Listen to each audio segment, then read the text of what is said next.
দীর্ঘদিন যাবৎ কলা গাছটাকে খুব সুন্দরভাবে ঝড়ের হাত থেকে বাঁচিয়ে ফাইনালি আজকে অনেক কলা গাছ মাটি উঁচু করে দাঁড়িয়েছে।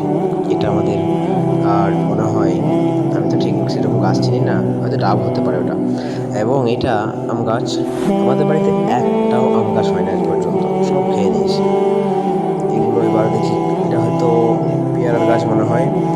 এবং এইটা ঠিক চিনতে পারলাম না কি, এটা হয়তো করলা বা ফুলের গাছ, ঠিক জানা নাই, কারণ আমি খুব কম গাছ চিনি, শুধু আম গাছ এগুলোই চিনি, বাকি আর অন্য কিছু চিনি না।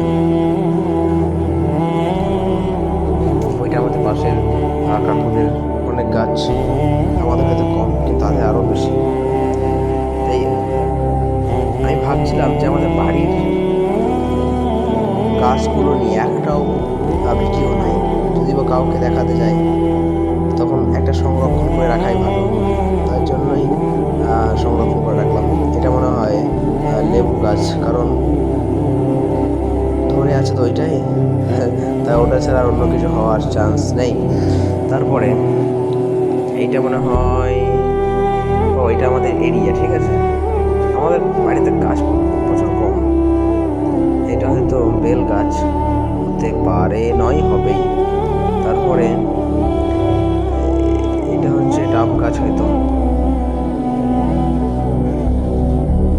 এবার আমি গিয়ে অনেকগুলো গাছ লাগাতে হবে আমাকে।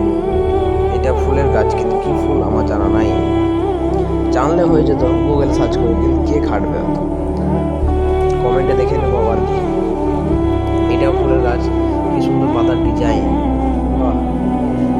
পাতার মধ্যে যেন কেউ ইঞ্জেকশন করে রং করেছে মনে হচ্ছে না, কিন্তু না, এটা হচ্ছে ওর জন্মগতই।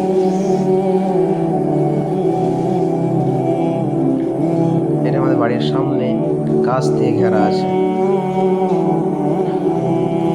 একটা গাছের নাম জানি না, সার্চ করলে হয়ে যাবে, কিন্তু কে খাটবে সব ফালতু। এটা হয়তো আমি জানি, এটা হয়তো মনে হয় ড্রাগন। ড্রাগন তো ফলের নাম, গাছটার নাম কি, যাই হোক। তারপরে এইটা হচ্ছে লঙ্কার গাছ, ধরেও আছে। ক্যামেরাটা যা হয়েছে না কমা ফোনে, সেই। এটা হয়তো অ্যালোভেরা গাছ।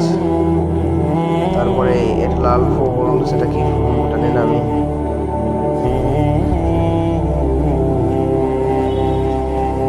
পুরো ফুল দিয়ে ঢাকা জায়গাটা।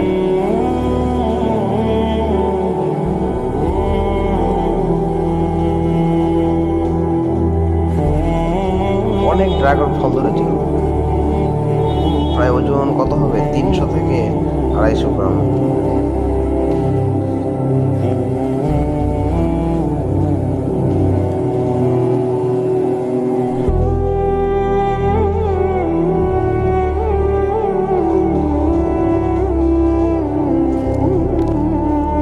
এই যে এই গাছটা, এটা আমার এত ফেভারিট যে আমি যখনই যাই তখন পাতাগুলোকে ভাঙি এবং এর সেন্টটা আমি নিই। দারুণ সেন্টটা লাগে, মনে হয় যেন